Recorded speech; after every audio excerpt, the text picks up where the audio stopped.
मेरे सम्मानित श्रोतागण, दर्शकगण, मैं एडवोकेट के.वी. सिंह आपका स्वागत करता हूं। अब मैं आपको भारतीय नागरिक सुरक्षा संहिता की धारा 146 के संबंध में बताता हूं। आप लोग ध्यानपूर्वक सुने और याद करें।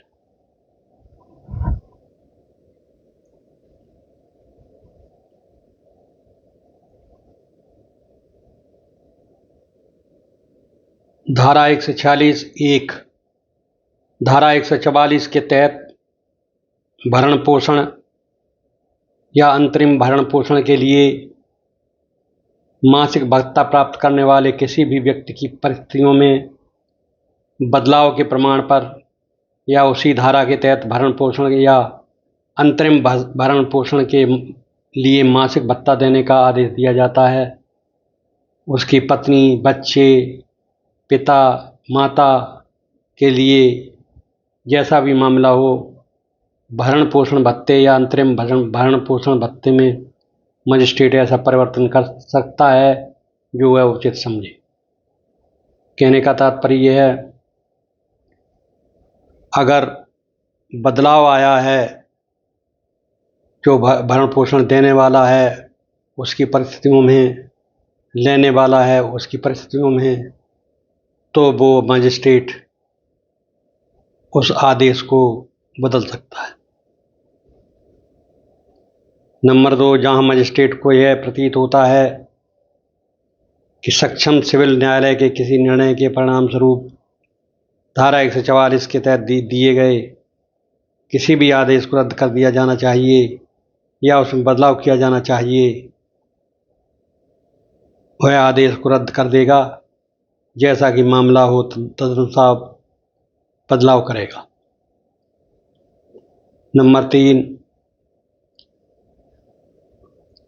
जहां किसी महिला के पक्ष में धारा 144 के तहत कोई आदेश दिया गया है जिससे उसके पति ने तलाक दे दिया है और उससे तलाक ले लिया है, और मजिस्ट्रेट यदि वह संतुष्ट है कि महिला ने ऐसे तलाक की तारीख के बाद पुनर्विवाह किया है, अपने पुनर्विवाह की तारीख से ऐसे आदेश को रद्द कर देती है।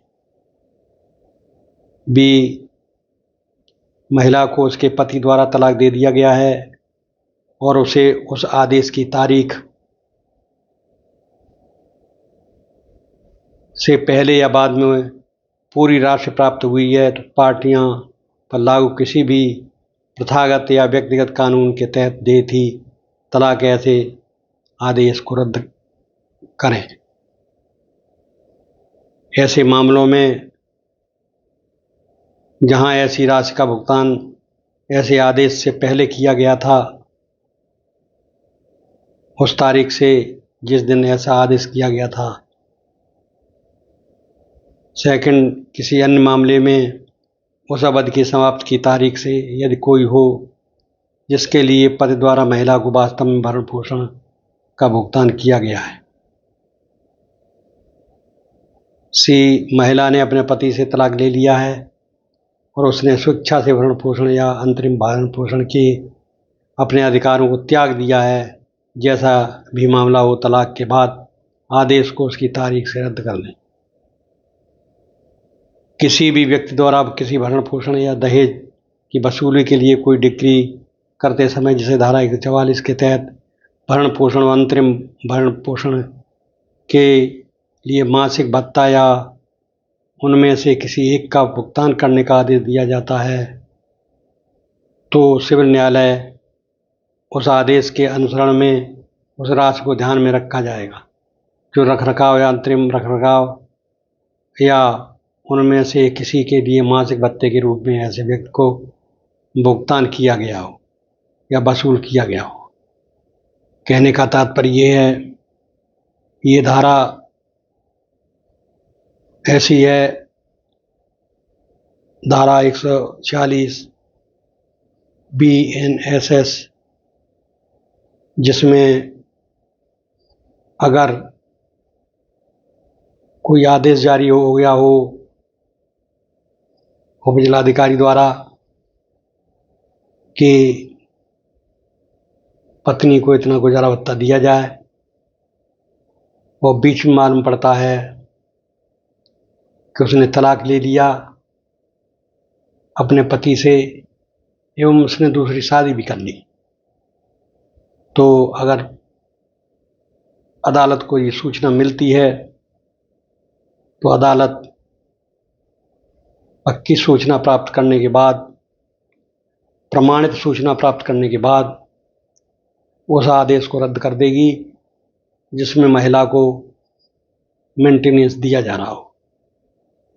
इसलिए यह धारा बदलाव की धारा है। जब कोई मेंटेनेंस का पर बदलाव होता है, परिस्थितियां बदलती हैं, तो उसका परिणाम भी बदल जाता है। इस प्रकार धारा 140 भत्तों में जो बदलाव की स्थिति है उसको बताती है। अब मैं अगली धारा में 147 में जो तथ्य होंगे वो मैं बताऊंगा। तब तक के लिए आपसे आज्ञा चाहता है, विदा चाहता है।